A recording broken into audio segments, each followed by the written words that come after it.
Game Boy, Game Gear. It was always an argument which one was better. For me, it was no contest. The Sega Game Gear was clearly better than the Nintendo Game Boy. Now, that said, I want to address something. A lot of people seem to be under the false impression that I'm a Sega guy. Well, the truth is, I grew up a Nintendo kid. I had the NES, Super Nintendo, and all the other Nintendo consoles. But even though I was mostly a Nintendo kid, I did have the Game Gear, and I loved it. When I was a kid, I saw the Game Gear before I saw the Game Boy, and I thought it was awesome. It was in color, it was backlit, and it even had some awesome Donald Duck games. That was more than enough to get me drooling right there.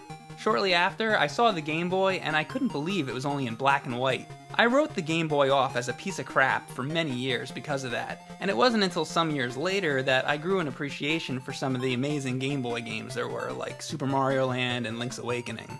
So I do love the Game Boy now, just not back then. Anyway, I always wanted to review some Game Gear games, but there was always one thing that stood in my way. The only way to record footage off a Game Gear is to videotape the screen, and that sucks because there's a glare on it, making it hard to even see. With the Game Boy, you can play the games on the Super Game Boy and record the footage that way, because the Super Nintendo plugs right into the TV. But with the Game Gear, there's no RCA output, so there's really no way to record the footage.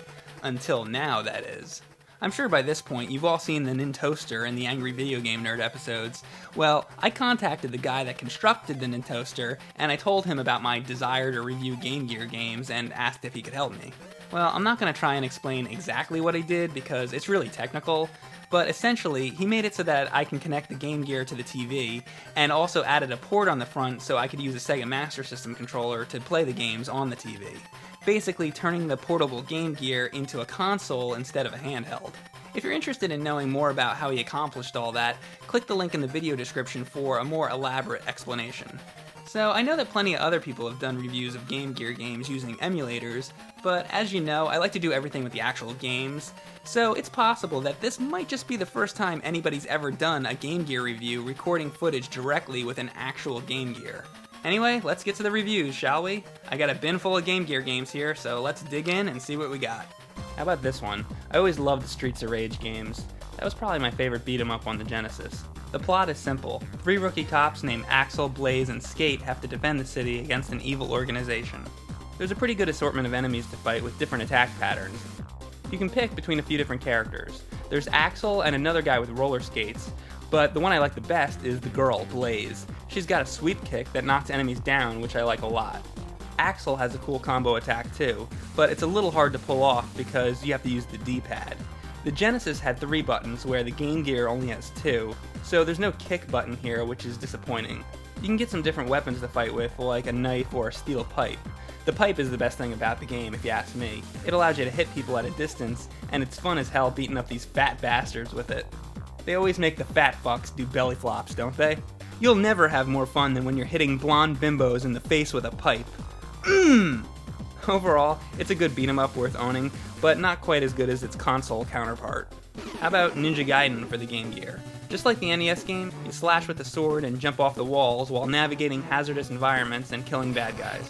To use your projectile items, you press down on the D-pad and the 1 button. That's one thing that I don't like, because whenever you try to attack low, you end up wasting your projectiles. On the second stage, there's guys with machine guns that attack you, and they look kind of like Guile from Street Fighter 2.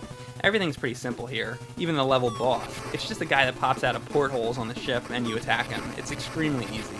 For stage 3, they have you climbing up a building, and you can jump from side to side. You know, where have I seen this before? Is this where they got the idea for that iPad game, Ninja Jump? Sneaky bastards. The bosses are all fairly easy, like this guy that looks like a dance instructor hopping around on 1 toe. You just attack and jump. The patterns aren't hard to figure out at all. If you kill him, he leaves behind his nasty fart cloud. Ooh. If you do actually die on a boss, they send you back to the beginning of the level. Why can't they just start you on the boss room? That is really dumb. This Game Gear version is a lot easier than the NES game, which really could have used a password system since it was unforgivingly difficult. Well, this game does have a password system, though you wouldn't know it. On the title screen, there's nothing other than an option to start the game. If you want to enter a password, you have to unlock the ultra secret screen. The first thing, you have to hit a button so that the title screen fully appears so that it isn't moving. Then you hit the 1 button 16 times followed by start. Yeah, 16 goddamn times, count them. Oh, by the way, Richard put a start button on my Sega Master System controller, so normally you'd hit the start button with the actual Game Gear. Anyway, if done right, you can enter a password. It's not even worth it though, because the game is short and it's not even that difficult. Why make the password screen so secretive? I guess because it's a ninja game. Password vanish! Alright, let's take a look at this game, Chuck Rock. This is a caveman themed game where you play as Chuck, who's on a journey to get home. On the first level, you come to a dead end. What do? Well, you chuck the rock, of course, hence the name of the game. Chuck places the rocks on the ground so he can jump on top of them and reach higher platforms. Or he'll put the stones in the middle of a thorny bush to get by. If an enemy approaches Chuck, you have to use your attack to defend yourself. What's your weapon? A stone axe? A spear? No. You fuck enemies to death with your mighty pelvic thrust. Now that's awesome. You have to travel through 4 different levels: the jungle, the swamp, an ice cavern, and a weird cave with dead elephants impaled on spikes. All the while fighting hordes of prehistoric animals along the way. Sometimes you'll encounter friendly animals that'll help you advance, like the pterodactyl, which will pick you up, a frog that you can bounce off, or the woolly mammoth that'll fling you upward. And other times you'll get a bag of peas for bonus points. Where did a labeled bag of peas come from in prehistoric times? Is there some kind of time-traveling grocery clerk subplot we don't know about? But actually, the whole game has a cartoony, comical feel to it.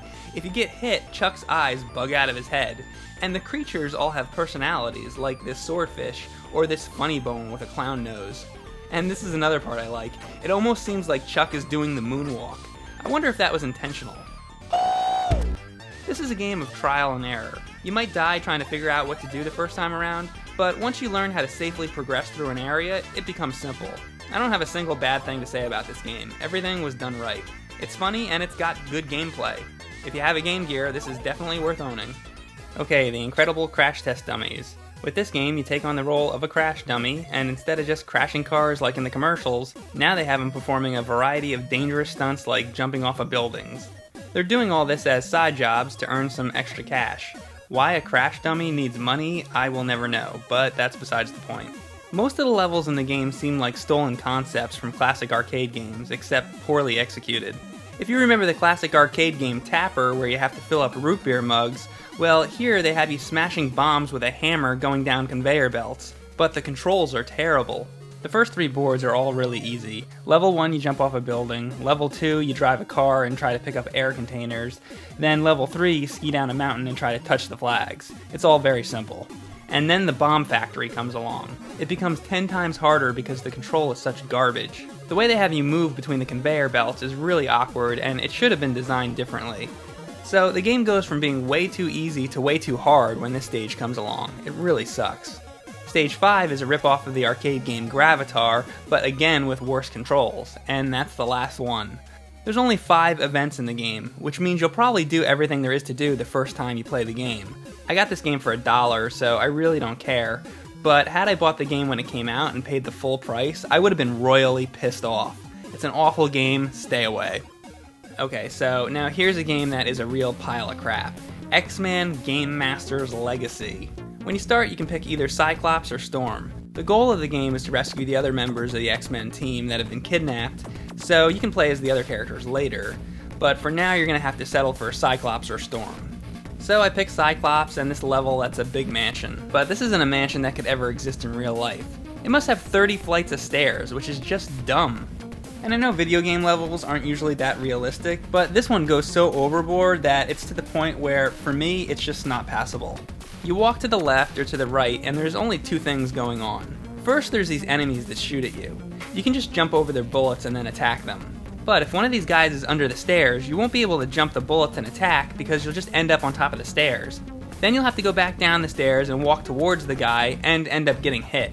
Your only other option is to use Cyclops' laser, but at first I couldn't even figure out how to use it. I hit the 1 and the 2 buttons, but that either jumps or attacks. To switch to his laser, you have to hit start. You understand why I wouldn't get that at first, right? Normally the start button is to pause the game, but not here.